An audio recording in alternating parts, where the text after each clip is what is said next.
Glorians, good morning.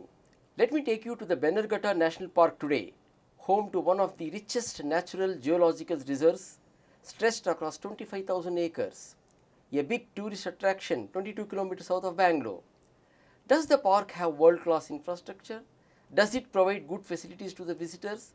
Shouldn't we, the citizens, do our bit by joining the unique adoption scheme to raise funds for the park's upgradation? In the hot seat with me today is Dr. R. Raju, Executive Director of the Bannerghatta National Park. Let me, on your behalf, pose these as well as other questions to him. Welcome, Dr. Raju. Thank you. Dr. Raju, the Bannerghatta National Park is a major tourist attraction close to Bangalore. How many species of birds and mammals does the park have? What are the latest additions?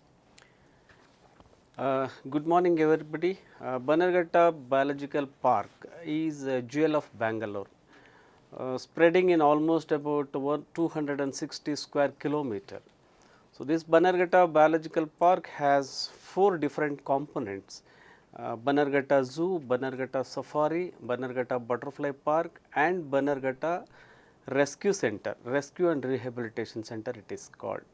In addition to this, we also have the wide open wilderness national park area. So, in all it is about 260 square kilometer, and out of which Bannerghatta Biological Park is around 10 square kilometer.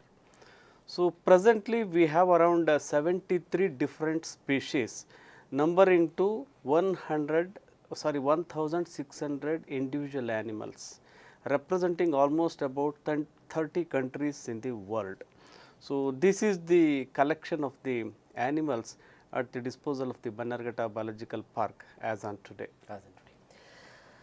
Dr. Raju, on an average, how many visitors does the park receive every day, and what is the collection that you get from them through entry fee, safari, etc.? Annually, it is 2 to 2.5 million people visit. If you take that into per day, almost 5,000 people every day visit Bannerghatta Biological Park.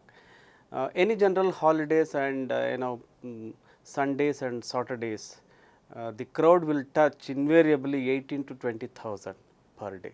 So, very huge crowd is actually attracted by Bannerghatta Biological Park, and the financial resource is through the gate revenue only.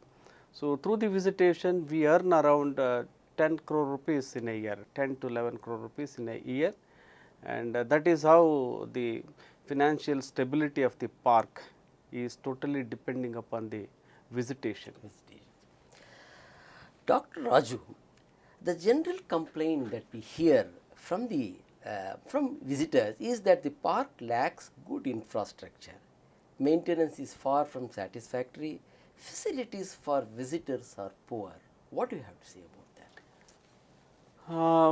I don't really agree with these questions. Although we do not have a world class facilities at our disposal, we have a modest facilities at our disposal.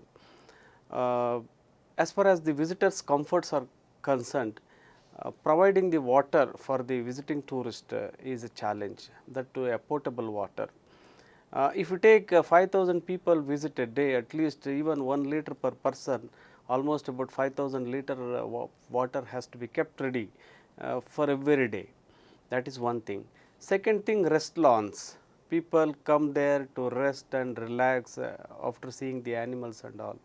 Unlike other tourist destination, Bannerghatta, whoever visits, only the dedicated visitors for the entire day they visit, and morning to evening they will be there.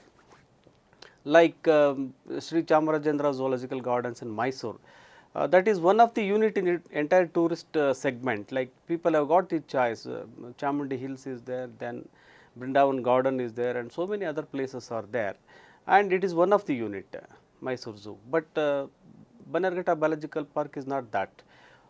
The people who are visiting the Bannerghatta Biological Park, they visit for the day, and it is our responsibility to provide the basic minimum facilities like water, like rest lawns, like toilets, and some of the recreational activities. You have all this? Yes, we have. We have a good set of infrastructure as far as the toilets are concerned, and some of the people who are unable to walk into the forest and see the animals in the safari and the zoo, they can rest in the auditorium where we have the facilities, and we are screening the movies, including the Bannerghatta Biological Park. Setup itself is actually displayed to the uh, So benefit they of the need not public. have to really walk around.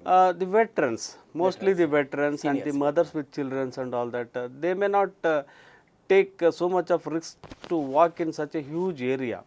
So they themselves can confine To the into the auditorium and see all these things. Mr. Dr. Raju, one complaint people we hear from people is buses are not high tech. They are old and creaky.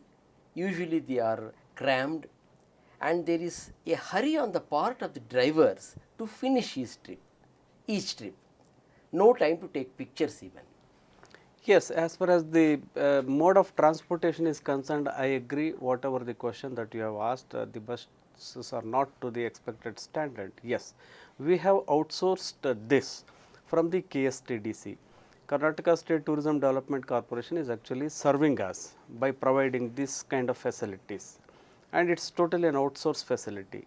And the buses which we are presently using are just 10 to 12-year old, and we have already taken action after hearing the complaints from the general public to replace the buses, and very immediately we will be replacing around 6 buses, good buses.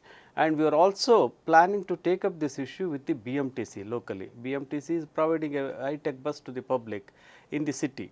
So, we are also planning to take up this issue with the BMTC, and if the BMTC or any other entrepreneurs coming forward to extend the supporting hand, we are here to accept their help, number one. Number two, we are also planning to replace all 20 buses because when the crowd is there too much, it is very difficult to give chance to everyone. So, therefore, as you have mentioned, yes, drivers would definitely hurry. Instead of actually making a trip in 1 hour, they would clear by 45 minutes, and that is only in the interest of providing facility and providing chance for every visitors. That is how it is there, but systematically it will be streamlined, and I am confident by another a month or two, I will be able to put different kind of system into the action. As So far as more the buses, transportation better is concerned. buses. Yes, more bus, better bus, and high-tech bus.